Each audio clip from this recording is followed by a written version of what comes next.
How safe are sweeteners then?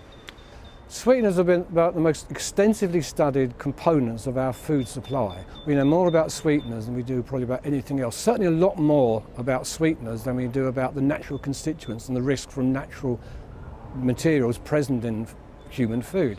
So we know a huge amount about it, but it's that knowledge which generates a lot of the media and the web-based misinformation about sweeteners.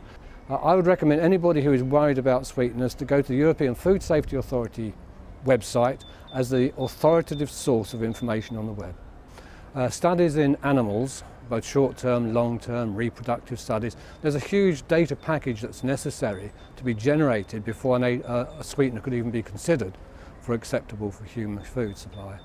And there are also usually human studies as well, tolerability studies, metabolism studies. So there's a huge database that has to be evaluated before an ADI can be established.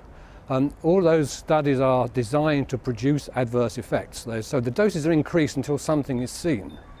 And then, having known what the property is that the chemical will produce, then you reduce the doses until you get a dose which does not produce the effect. So if you like, we'll call a safe dose for animals. The safe dose for animals is then divided by a 100-fold safety factor to give the acceptable daily intake for humans.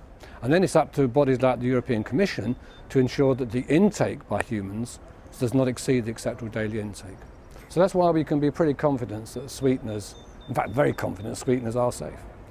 Except, I presume, when somebody uses a lot of sweeteners on a daily basis and possibly exceeds the ADI. Well, if someone were to do that, then they would be basically eroding the 100-fold safety factor. So if they had an intake twice the ADI, then their safety factor for that individual on that day would be reduced to a 50-fold factor.